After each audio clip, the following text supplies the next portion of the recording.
Hi, I'm Robin Mayer of Fighting Fish Media, and this is part 3 of the Job Hunt Intensive series. Crush the first interview. The interview is the heart of the process. Despite all the questions you're going to hear, there's really 2 main questions. One is, why should we hire you over other people? Why are you more qualified than other people for this job? The second is, are you going to stay long enough? Are you going to get along? Are you going to pay off our investment in you? And believe me, it's an investment.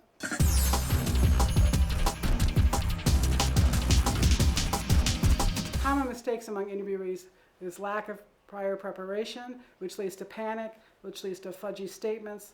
It can even lead to your energy dropping because you're just running out of steam in the middle of the interview. Another important mistake is playing ostrich with problems.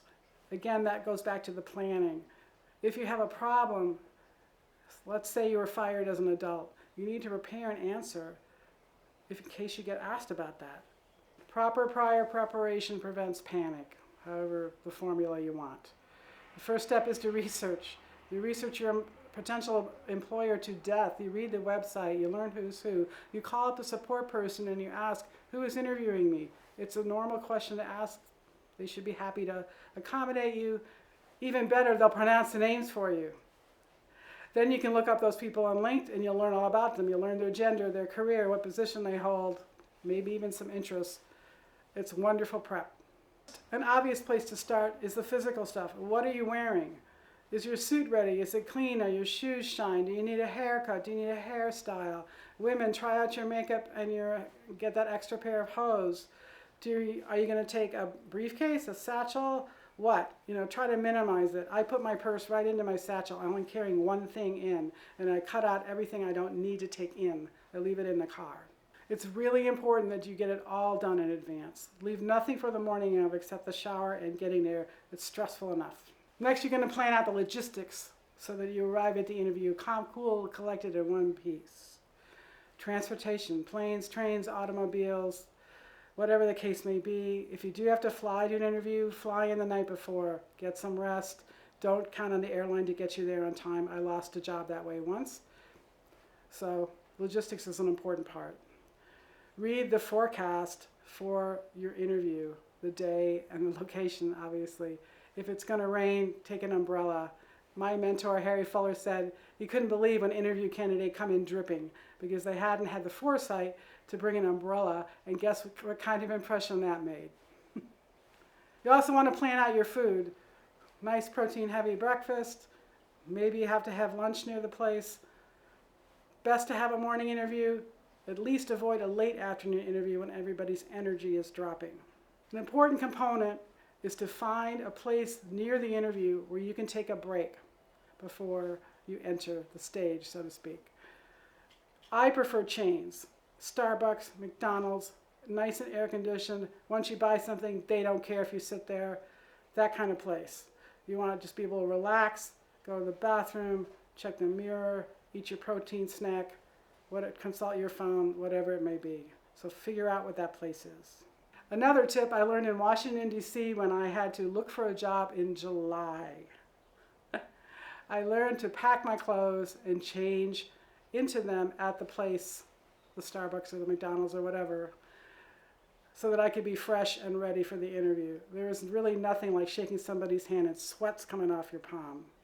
Your logistics are figured out, so you just want to do a little bit of rehearsal. Try on your suit, sit as well as stand in front of the mirror, check your smile, check your posture. Are you looking uncomfortable? Are you looking comfortable? Try to figure out and get to the point of being comfortable. Shake hands.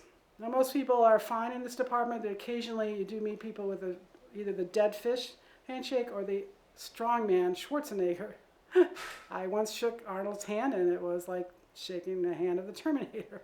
So you want something obviously in between. Another trick is to remember to put some antiperspirant on your palms so that when you shake hands, it's a nice, cool, dry hand. These little things add up. On to the mental preparation, which is the Q&A. Expect the standard questions. There's tons of websites about them. What do you plan to be doing in 5 years is a favorite tricky one. Whatever. Expect all those standard questions have some kind of answer in mind. Expect specific questions about the employer. Here's my favorite question. Who is our CEO? So simple, right? And yet, if you didn't do your homework, you're going to go, I don't know, and it's going to look bad. So do the research on the employer to help you with those specific questions. They might be a test, they just might be trying to figure out your interests, or they might be like Google and just insane creative questions that you can't predict. But if you've done your research, then you'll at least have an idea. Yeah, they're going to throw me with some kind of bizarre math problem question. You'll be ready. Expect unexpected questions. Don't be an ostrich. Don't pretend the problem is going to go away just because you ignore it. A really tough example is if you were fired as an adult. Now, I'm not talking about fast food, as a teenager. I'm talking about a real job, and somehow you let yourself get fired. You want to demonstrate that you learned from an extremely grave mistake. You want to have an answer that doesn't denigrate the employer, and if possible, doesn't denigrate you. Sometimes, people don't just get along, might be okay. But you have to have an answer prepared. You better be ready to explain it. Now you're ready with the questions. You want to draft your talking points for the answers. You want to use a light touch. You don't want to sound like you're reeling off a script or sound canned or bored. Worse, be scrupulously honest. When it's a matter of opinion, however, you definitely want to spin the answer in your favor. That's what it's all about. It's also important that you draft 3 questions of your own. You can always revise them throughout the course of the interview. But it's important that you have them, and it's also, if at all possible, that they be interesting questions. That'll intrigue your employer and shows you're really thinking about the job. Get your written materials together, which means printouts of your resume, references, get your pen and notepad, get your 3x5 cards with your Q&A that you can go over while you're on a break. Get ready to do that, and don't wait till the morning of, because the printer will jam. Do it the night before.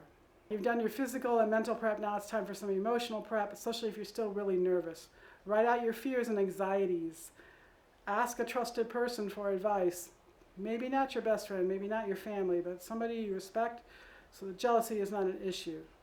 Get their feedback, take it to heart. Keep your eye on the prize, that's getting the job. You have lots of material to go over, so just focus on the content. That'll really help with the nerves. Visualize success.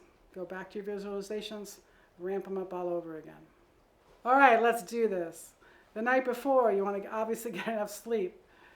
You want to charge your phone. It's no time to run out of juice. You want to plan for insomnia. You're probably going to have a little insomnia. Get that boring thing to read together.